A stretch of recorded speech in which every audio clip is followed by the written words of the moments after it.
नमस्कार दोस्तों, स्वागत है आपका हमारे चैनल देव भक्ति की शक्ति। पिता के घर में रहने वाली स्त्री कौन सा पाप करती है और उसका फल किसे भोगना पड़ता है? उसके माता पिता को या पति को? दोस्तों, इस विषय में एक प्राचीन कथा का वर्णन पुराणों में किया गया है। आज हम आपको वह महान कथा सुनाने वाले हैं। एक समय की बात है, देवर्षि नारद यमलोक में यमराज से मिलने के लिए जा रहे होते हैं तो उन्हें यम मार्ग में स्थित नरकों में अनेक स्त्रियां यातनाएं भोगते हुई दिखाई पड़ती है, जिन्हें देखकर देवर्षि को बड़ा विस्मय होता है। उन स्त्रियों का अंग अंग जल रहा होता है और वे जोर जोर से चीत्कार कर रही होती है, हाय, हमने पिता के घर में रहकर घोर पाप किया है, अब हमें इस पाप से मुक्ति कैसे मिलेगी? उनका करुण विलाप सुनकर नारद जी यमराज के पास चले जाते हैं। नारद जी को देखकर यमराज उनका स्वागत करते हुए कहते हैं, हे देवर्षि, यमपुरी में आपका स्वागत है। आज किस प्रयोजन से आपका यमपुरी में आगमन हुआ है? अवश्य ही आप कोई महत्वपूर्ण समाचार लेकर आए होंगे। देवर्षि नारद कहते हैं, हे धर्मराज, आज मैं आपके दर्शन करने के लिए ही आ रहा था, किंतु मैंने यमपुरी के मार्ग में बड़ी ही विचित्र घटना देखी है, जिससे मेरे मन में शंका निर्माण हो गई है। कृपया आप मेरी इस शंका का समाधान कीजिए। यमराज कहते हैं, हे देवर्षि, आपके मन में जो भी शंका हो निसंकोच होकर पूछिए, मैं आपकी शंका का समाधान करने का प्रयास अवश्य ही करूंगा। फिर देवर्षि कहते हैं, हे धर्मराज, आज जब मैं आपके दर्शन करने के लिए आ रहा था, तभी मैंने नरक में कष्ट भोग रही कुछ स्त्रियों को देखा है, जो जोर जोर से विलाप कर रही थी कि उन्होंने पिता के घर में रहकर घोर पाप किया है। इसीलिए मैं आपके पास यही जानने के लिए आया हूं कि एक स्त्री पिता के घर में रहकर कौन सा पाप करती है और उस पाप का दंड किसे भोगना पड़ता है। यमराज कहते हैं, हे देवर्षि, आपने उचित ही प्रश्न किया है। आपके इस प्रश्न के उत्तर में समस्त मानव जाति का कल्याण छिपा हुआ है। आपके इस प्रश्न का उत्तर देने से पूर्व मैं आपको महाराज कंस के जन्म की कथा सुनाता हूं। महाराज कंस के जन्म की इस कथा के माध्यम से आपकी शंका भी दूर हो जाएगी और समस्त मनुष्य जाति को महत्वपूर्ण ज्ञान की प्राप्ति होगी। इसीलिए आप इस कथा को ध्यान से पूरा सुनिए। जो भी मनुष्य इस कथा का श्रवण करता है, मैं उसके 32 अपराध माफ करता हूं। देवर्षि कहते हैं, हे धर्मराज, आप इस कथा को अवश्य कहिए। मैं इस कथा को सुनने के लिए उत्सुक हूं। मैं इस कथा को ध्यानपूर्वक सुनकर इसका प्रचार करूंगा। फिर यमराज देवर्षि को वह कथा सुनाने लगते हैं। हे देवर्षि, 28वें द्वापर युग के आने पर यह इतिहास घटित होने वाला है। यदुकुल नरेश वीरवर उग्रसेन के यहाँ पर जो घटना घटित होने वाली है, मैं उसी का भूतकाल के रूप में आपके समक्ष वर्णन करता हूं। माथुर प्रदेश में मथुरा नाम की नगरी है। उस नगरी में उग्रसेन नाम के यदुवंशी सम्राट राज्य करते थे। महाराज उग्रसेन बड़े ही पराक्रमी, संपूर्ण धर्मों के तत्वज्ञान, दानशूर तथा अत्यंत बुद्धिमान थे। महाराज अपनी प्रजा का पालन करने में तत्पर तथा सत्य धर्म का पालन करने वाले थे। उसी समय में विदर्भ नाम के देश पर सत्यकेतु नाम से एक प्रसिद्ध राजा राज्य करते थे। महाराज सत्यकेतु की एक पुत्री थी, जिसका नाम पद्मावती था, जो अत्यंत सुंदर, सत्य धर्म का पालन करने वाली, गुणवान, चरित्रवान तथा स्त्री के समस्त गुणों से युक्त साक्षात लक्ष्मी के समान रूप वाली थी। महाराज सत्यकेतु ने जब अपनी पुत्री का विवाह करने का विचार किया और उनके लिए उचित वर खोजने लगे, तो उन्हें उस समय पर महाराज उग्रसेन के समान दूसरा कोई दिखाई न पड़ा। इसीलिए उन्होंने अपनी पुत्री का विवाह महाराज उग्रसेन से करा दिया। विवाह के बाद रानी पद्मावती ने महाराज उग्रसेन की बड़ी सेवा की। रानी पद्मावती के स्नेह और प्रेम से मथुरा नरेश उग्रसेन मुग्ध हो गए और वे पद्मावती को प्राणों से भी अधिक प्रेम करने लगे। वे रानी पद्मावती को साथ लिए बगैर भोजन भी नहीं करते थे। रानी के मुख के दर्शन किए बगैर महाराज को चैन नहीं पड़ता था। महाराज रानी के साथ क्रीड़ा विलास करने में ही समय बिताने लगे। महाराज पद्मावती से इतना प्रेम करने लगे थे कि उसके बिना उन्हें एक क्षण भी चैन नहीं पड़ता था। उन्हें पद्मावती की मधुर बातें अमृत के समान सुख प्रदान करती थी। पद्मावती की मुस्कान से ही महाराज मंत्रमुग्ध हो जाया करते थे। पद्मावती भी महाराज से बहुत अधिक प्रेम करने लगी थी। इस प्रकार से महाराज उग्रसेन और पद्मावती में परस्पर प्रेम बहुत अधिक बढ़ गया। फिर कुछ समय के पश्चात महारानी पद्मावती के पिता विदर्भ नरेश सत्यकेतु को अपनी पुत्री की बड़ी याद आने लगी। पद्मावती की माता भी अपनी पुत्री के दर्शन न होने के कारण अत्यंत दुखी थी। फिर महाराज सत्यकेतु ने महाराज उग्रसेन के पास अपने दूत को भेजा। उस दूत ने मथुरा जाकर महाराज उग्रसेन से आदरपूर्वक कहा, हे महाराज, विदर्भ नरेश सत्यकेतु ने अपनी कुशल कहलाई है और आपका कुशल समाचार वे पूछ रहे हैं। यदि आपको उनका स्नेह और सम्मान स्वीकार हो तो आप कृपया राजकुमारी पद्मावती को उनके यहाँ भेजने की व्यवस्था कीजिए। वे अपनी पुत्री को देखना चाहते हैं। उन्हें बड़े दिनों से अपनी पुत्री की याद आ रही है और उससे मिलने की उनके मन में बड़ी इच्छा है। महाराज उग्रसेन ने जब दूत के मुख से यह बात सुनी तो उन्होंने बड़े आदर के साथ महाराज सत्यकेतु की इच्छा का स्वागत किया और अपनी उदारता दिखाते हुए उन्होंने अपनी प्राणप्रिया पत्नी पद्मावती को अपने पिता के पास भेजने का निश्चय किया। महारानी पद्मावती अपने पति के निर्णय से अत्यंत प्रसन्न हुई और अपने पति से आज्ञा लेकर पिता से मिलने के लिए रथ में बैठकर चली गई। अपने पिता के घर पहुंचकर पद्मावती ने पिता को नमस्कार किया और उनके चरण स्पर्श किए। अपनी पुत्री को देखकर महाराज सत्यकेतु को और उनकी पत्नी को बड़ी प्रसन्नता हुई। फिर पद्मावती अपने पिता के घर में बड़ी ही प्रसन्नता के साथ रहने लगी। वहां पर वह अपनी सखियों से मिली और उनके साथ स्वच्छंद होकर विहार करने लगी।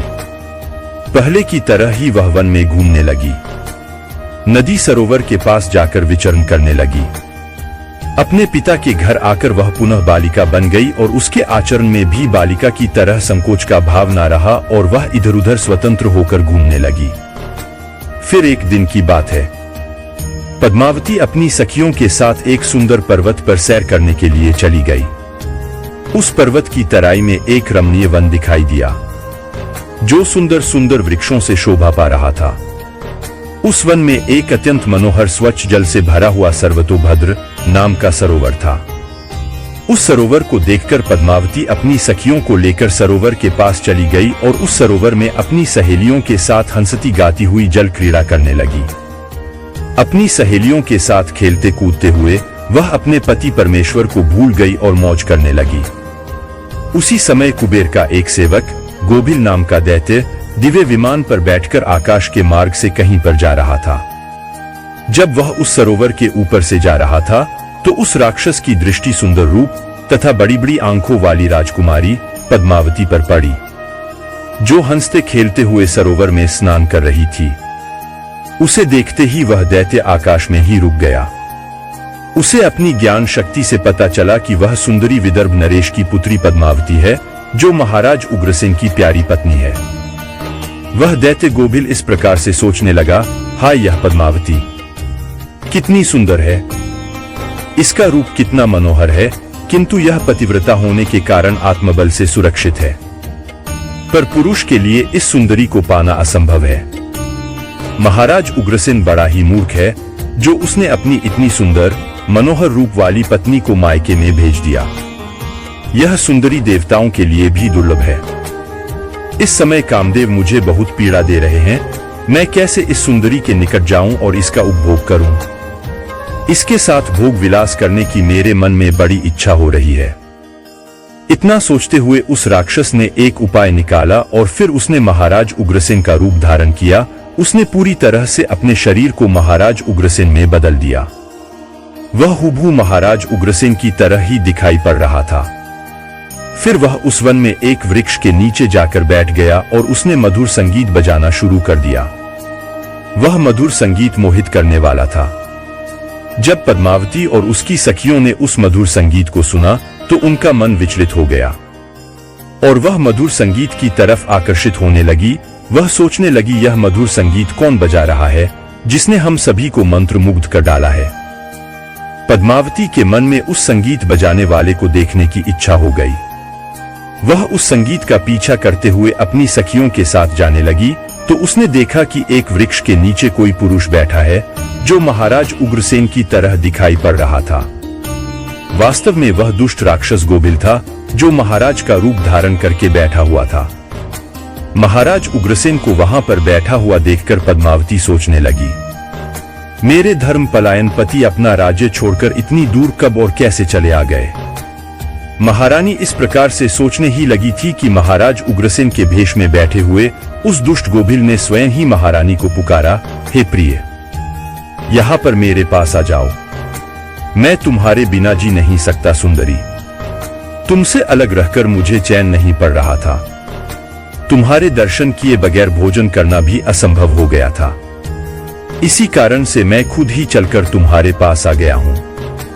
मैं तुमसे एक क्षण भी दूर नहीं रह सकता। अपने पति के ऐसे वचन सुनकर महारानी पद्मावती कुछ लज्जित सी हो गई और शर्माते हुए वे उनके सामने जाकर खड़ी हो गई। फिर महाराज के भेष में बैठे उस पापी ने महारानी का हाथ पकड़ लिया और उन्हें लेकर जंगल में एकांत स्थान पर गया। वहां पर उसने अपनी इच्छा अनुसार पद्मावती के साथ भोग विलास करने लगा। लेकिन महाराज उग्रसेन के गुप्त अंग में कुछ एक निशानी बनी हुई थी, जो इस बहुरूपीय के शरीर के अंग पर दिखाई नहीं पड़ रही थी, जिसे देखकर महारानी अचानक से भयभीत हो गई।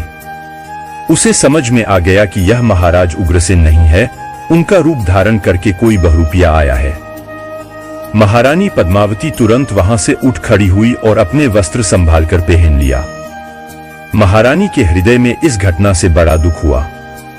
एक पापी बहुरूपिये ने महाराज का रूप धारण करके उनका उपभोग किया, जिससे महारानी बहुत क्रोधित हो गई और उस राक्षस से कहने लगी, अरे नीच, जल्दी बता तू कौन है। तूने महाराज का रूप धारण करके मेरा उपभोग करके घोर पाप किया है। तू महापापी और निर्दय है। इतना कहकर महारानी की आंखें भर आई और वह रोते हुए उस पापी को श्राप देने लगी, हे दुष्ट दुरात्मा, तूने मेरे पति का रूप धारण करके मेरे साथ छल किया है, मेरे इस पवित्र शरीर को मलिन कर दिया है, मेरे उत्तम पतिव्रता व्रत को नष्ट कर डाला है। अब यही पर तू मेरा प्रभाव देख ले, मैं तुझे अत्यंत कठोर श्राप दूंगी। रानी पद्मावती की बात सुनकर वह राक्षस गोभिल अपने असली रूप में आ गया और कहने लगा, हे दुष्टा, पतिव्रता स्त्री से तो समस्त राक्षस और दानव दूर भागते हैं। मैं तो जन्म और कर्म से राक्षस ही हूं। इसीलिए मुझे श्राप देने से पूर्व तुम मेरे दोष का विचार करो। तुम मुझे कौन से अपराध के लिए श्राप दे रही हो? मेरे राक्षसी स्वभाव के कारण ही मैंने ऐसा कृत्य किया है। पद्मावती कहने लगी, हे पापी राक्षस, मैं साध्वी और पतिव्रता नारी हूं। मेरे मन में मेरे पति का ही वास है। मैं केवल अपने पति की ही कामना करती हूं। मैं सदा उन्हीं के लिए व्रत एवं तपस्या करती हूं। मैं अपने धर्म मार्ग पर चल रही थी, किंतु तूने माया रचकर मेरे साथ अन्याय किया है, मेरा पतिव्रता धर्म नष्ट कर डाला है। इसीलिए दुष्ट, मैं तुझे भस्म कर डालूंगी। फिर वह राक्षस गोभिल कहने लगा, हे राजकुमारी, यदि तुम उचित समझो तो मेरी बात सुनो। मैं धर्म की बात कह रहा हूं। जो स्त्री प्रतिदिन मन, वाणी और क्रिया द्वारा अपने पति की सेवा करती है, पति के संतुष्ट होने पर ही स्वयं संतुष्ट होती है। पति के गुस्सा होने पर भी उसका त्याग नहीं करती, उसके दोष का विचार नहीं करती, अपने पति के हर काम में उसका साथ देती है। पति के अलावा कभी किसी पुरुष का विचार तक नहीं करती। वह स्त्री पतिव्रता कही गई है। यदि कोई स्त्री खुद का कल्याण चाहती है तो वह अपने पति का कभी त्याग नहीं करती। पति चाहे रोगी हो, कोढ़ी हो, बूढ़ा हो, अंगहीन हो अथवा पापी हो, पतिव्रता स्त्री कभी अपने पति का परित्याग नहीं करती है। जो स्त्री अपने पति को छोड़कर अपना मन दूसरे कार्यों में लगाती है, पति को भूलकर खुद मौज उड़ाती है, स्वेच्छाचारिणी बनकर पति को छोड़कर अकेले ही इधर उधर घूमने लगती है, उसे संसार में व्यभिचारिणी कहा गया है। जो स्त्री पति की अनुपस्थिति में श्रृंगार करती है, सज-धज कर इधर उधर घूमती है, विहार करती है, दूसरे पुरुषों के सामने नाच गाना करती है, उसे कुलटा कहा जाता है। हे राजकुमारी, तुम बताओ, अपने पति को छोड़कर तू इस वन में किस लिए आई है? पति की सेवा करना छोड़कर तू सज धज कर श्रृंगार करके इस वन में क्यों भटक रही है? तुझे शर्म नहीं आती और फिर तू किस मुंह से कह रही है कि तू पतिव्रता है? कर्म से तो तुम पतिव्रता दिखाई नहीं पड़ती हो।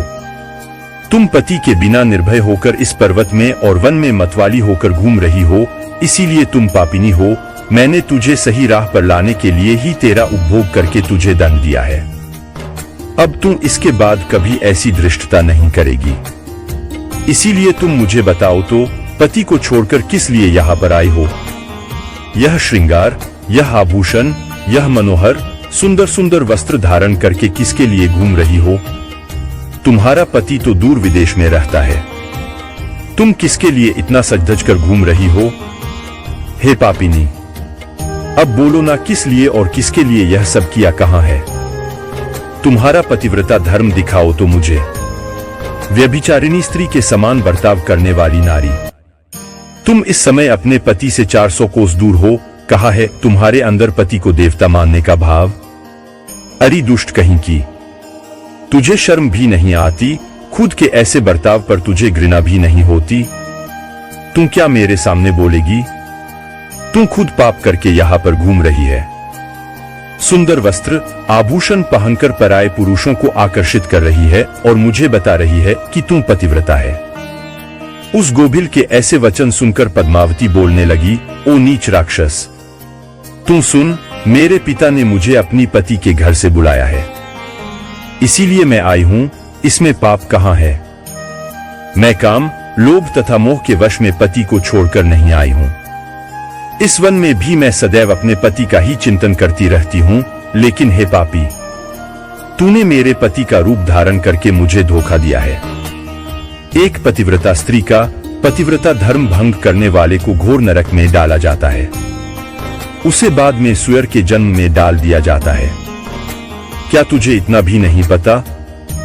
तू नहीं जानता मैं अपने पति से बहुत प्रेम करती हूं। मैंने कभी अपने पति का अपमान नहीं किया, सदैव उनकी सेवा की है। मैंने कभी अपने पति की आज्ञा का उल्लंघन नहीं किया, तो फिर क्यों तूने एक पतिव्रता स्त्री को दूषित करने का दुस्साहस किया है? अरे दुष्ट राक्षस, देवता भी पतिव्रता स्त्री से भयभीत रहते हैं। पतिव्रता स्त्री के श्राप से तो सूर्य की अग्नि भी ठंडी पड़ जाती है, सरोवर सूख जाते हैं, वृक्ष फलहीन हो जाते हैं। पतिव्रता स्त्री के बिना यह संसार नष्ट हो जाएगा। फिर गोभिल ने कहा, पद्मावती, अब मेरी बात सुनो। अंधे मनुष्य को कुछ भी दिखाई नहीं देता है। इस समय तुम धर्म रूपी नेत्रों से हीन हो गई थी, इसीलिए तुम अपने पति को पहचान नहीं पाई। जिस समय पर तुम्हारे मन में अपने पति का घर छोड़कर पिता के घर पर आने की इच्छा हुई, उसी समय तुम अपने मन से पति की भावना छोड़कर उनके ध्यान से मुक्त हो गई। पतिव्रता स्त्री निरंतर केवल पति का ही चिंतन करती है। जब तुम्हारे अंदर पति से दूर होने की भावना जाग गई, उसी समय तुम्हारे हृदय की आंखें फूट गई। फिर तुम मुझे कैसे पहचान पाती? तुम अगर सच्ची पतिव्रता होती तो मुझे देखते ही पहचान लेती। पतिव्रता स्त्री के मन में केवल उसका पति ही होता है, वह अपने पति की सुगंध से उसे दूर से ही पहचान लेती है। लेकिन तुम अपने पिता के घर पर आकर अपने पति को भूल चुकी थी, इसीलिए तुमने मुझे पहचाना नहीं और अपना पति समझकर मेरे साथ चली आ गई। गोभिल के इस प्रकार के निष्ठुर वचन सुनकर रानी पद्मावती को अपनी भूल का पता चल गया और उसके हृदय में बड़ा दुख हुआ। वह पश्चाताप करने लगी। फिर गोभिल ने कहा, हे शुभे, मैंने तुम्हारा उपभोग किया है, जिससे तीनों लोगों को कष्ट पहुंचाने वाला पुत्र उत्पन्न होगा। यही तुम्हारे इस पाप का दंड है। इतना कहकर वह राक्षस गोभिल वहां से चला गया। गोभिल बड़ा ही दुष्ट और पापी था। उसके माया जाल में फंसकर एक पवित्र नारी का पतिव्रता धर्म नष्ट हो चुका था। उसके चले जाने के बाद रानी पद्मावती अत्यंत दुखी होकर रोने लगी। उसके रोने की आवाज सुनकर उसकी सखिया दौड़कर उस स्थान पर चली आ गई और पूछने लगी, राजकुमारी रोती क्यों हो? क्या हुआ? महाराज उग्रसेन कहां पर चले गए? फिर महारानी पद्मावती ने अत्यंत दुख से रोते हुए अपनी सखियों को सारी हकीकत बता दी कि किस प्रकार से राक्षस गोभिल ने महाराज उग्रसेन का रूप धारण करके उनके साथ छल किया। फिर सखिया पद्मावती को उसके पिता के घर पर ले गई। वहां जाकर रानी पद्मावती शोक और दुख से थर थर कांपने लगी। सखियों ने रानी की माता को सारी बात बता दी। यह बात सुनते ही पद्मावती की माता ने महाराज सत्यकेतु के पास जाकर सारा वृतांत सुना दिया, जिससे महाराज सत्यकेतु को बड़ा दुख हुआ। उन्होंने तुरंत ही अपनी पुत्री को कुछ दूतों के साथ उसके पति के घर पर भेज दिया। उधर महाराज उग्रसेन अपनी पत्नी पद्मावती को आया हुआ देखकर बहुत प्रसन्न हुए। वे बार बार पद्मावती से कहने लगे, हे प्रिय, तुम्हारे बिना मेरा जीवन दुष्कर हो गया था। तुम और कुछ दिन न आती तो मेरे प्राण ही चले जाते। इतना कहते ही रानी पद्मावती महाराज के गले में पड़कर फुट फुट कर रोने लगी। महाराज उग्रसेन कहने लगे, हे सुंदरी, क्या हुआ? क्यों रो रही हो? मुझे बताओ, तुम्हारे दुख का क्या कारण है? पद्मावती ने महाराज को कुछ नहीं बताया और उस पाप को छिपा दिया और प्रेम से महाराज के साथ विहार करने लगी। फिर महारानी का वह भयंकर गर्भ धीरे धीरे बढ़ने लगा। केवल महारानी ही जानती थी कि उसके गर्भ में किसका बच्चा पल रहा है। यह बात उसने कभी महाराज को नहीं बताई। अपने उदर में पल रहे उस राक्षस के बालक के विषय में सोचकर रानी को दिन रात चिंता सताने लगी थी। वह गर्भ 10 वर्ष तक बढ़ता गया और उसके बाद महाभयंकर कंस का जन्म हुआ। वही कंस जब बड़ा हुआ तो उसने तीनों लोकों के निवासियों को कष्ट पहुंचाना शुरू किया और फिर अंत में भगवान श्री कृष्ण के हाथों से उसकी मृत्यु हो गई और उसे मोक्ष प्राप्त हुआ। यमराज कहते हैं, हे देवर्षि, भविष्य में घटित होने वाली इस घटना को मैंने आपको भूतकाल के रूप में सुना दिया है। इस प्रकार से पिता के घर में जो कन्या निवास करती है वह बिगड़ जाती है, अतः कन्या को विवाह के बाद पिता के घर में अधिक समय तक नहीं रहना चाहिए। पुत्री अपने पिता के घर में रहकर जो पाप करती है उसका फल माता पिता को भोगना पड़ता है। इसीलिए किसी भी पिता को अपनी पुत्री के विवाह के बाद उसे अपने घर में नहीं रखना चाहिए। जिस पुरुष के साथ उसका विवाह किया गया है उसी के घर में स्त्री का पालन पोषण होना चाहिए। वहां रहकर जब वह भक्ति पूर्वक अपने पति की सेवा करती है उससे दोनों कुल की कीर्ति बढ़ती है। पिता के घर में आने पर वह फिर से अपने पुराने दिनों को याद करती है और पति को भूल जाती है। ऐसे में उसके द्वारा अनजाने में ही भयंकर पाप हो सकता है। विवाह के बाद स्त्री की रक्षा केवल उसका पति ही कर सकता है। पति से दूर रहने वाली स्त्री के मन में कभी भी पाप उत्पन्न हो सकता है। वह मोहवश पराये पुरुष के चंगुल में फंस सकती है। इसीलिए उचित यही है कि उसे उसके पति से दूर न किया जाए। यदि वह स्त्री ससुराल में रहकर पाप करती है तो उसका फल उसके पति को भोगना पड़ता है। पुत्री के उत्तम गुणों से ही पिता की कीर्ति बढ़ती है।